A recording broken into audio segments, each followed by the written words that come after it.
Hey!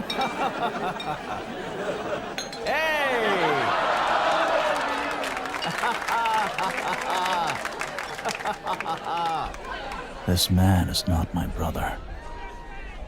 My brother has a cottage with a hawthorn tree and a lilac bush, and a plump young wife with starry eyes. My brother has a fine coat, a vest the color of moss, and a way with people that makes them trust him. This man has all these things, and my brother's face, his handsome face. But just last week, I killed my brother.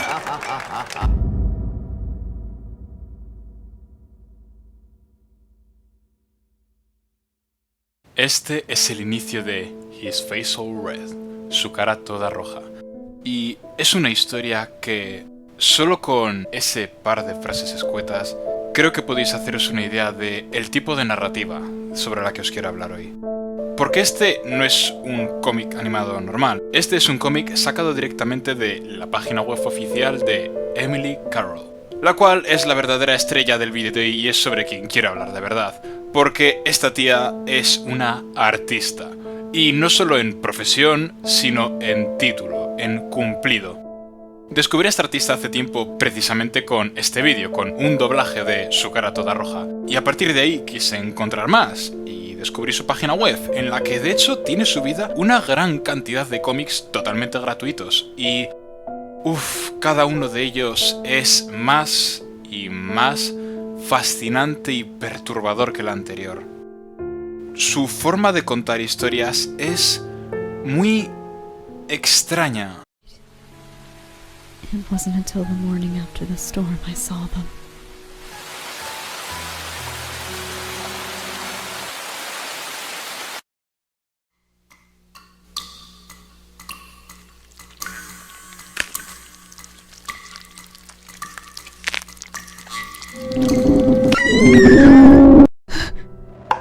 There were half a dozen.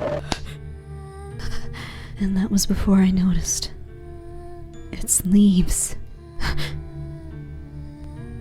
They were hands, thin as parchment.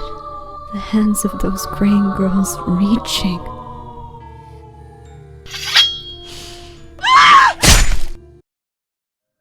¿Sabéis todos esos cuentos antiguos alemanes que eran tan violentos con los críos y que pasaban cosas un poco sin motivo pero que había una moraleja detrás? Las historias de Emily Carroll me dan esa misma sensación, pero bajo un ojo moderno y una especie de prisma más abstracto y onírico.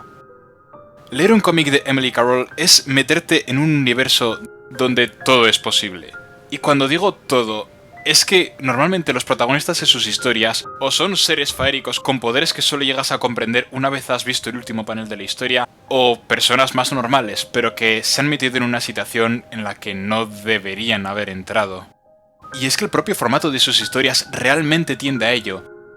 Como he dicho antes, en su página web se encuentran una gran cantidad de cómics, y una gran mayoría de ellos utilizan el formato digital de una manera muy inteligente. La primera vez me dio flores, y la segunda le hice una muñeca. Pero a la tercera estaría ido por horas, y a la cuarta chocamos con un muro. Al final había sangre, rica y cruda a la luz de la luna. No puedo olvidar, siempre me arrepentiré de lo que ocurrió en la habitación de Margot. Y no hay más. Puedes bajar y subir por la página, pero no te encuentras nada. Pero es entonces cuando empiezas a fijarte en el poema. Al principio me dio flores. ¡Ajá! Aquí están las flores. Luego, una muñeca, sí. El cuarto, el muro y la sangre. En esta imagen tienes que ir clicando para acceder a las distintas partes de la historia. Y además, cada una de ellas no es simplemente una tira de texto normal, como un cómic o un webtoon. No, sino que va reptando por la web de arriba, abajo, izquierda, derecha o en la dirección que necesite en el momento. Lo cual realmente se siente como que te estás sumergiendo en un ambiente muy impredecible y muy extraño y sobrenatural. Si esto no os termina de convencer y queréis algo más tradicional, ha publicado un par de cómics en España, La noche que llega al castillo y Cruzando el bosque, las cuales mantienen ese estilo artístico tan único. El que tengo yo, La noche que llega al castillo, está dibujado en un blanco y negro solo puntuado por un rojo vívido y extremo, y a partir de solo estos tres colores es capaz de hacer unos paneles bellísimos y abstractos, en los que el uso del espacio no solo se contorsiona sobre sí mismo, sino que también está usado de manera perfecta para contar una historia. Pero elijáis el formato que elijáis, esta tía es una que merece muchísimo la pena chequear. Así que... sí,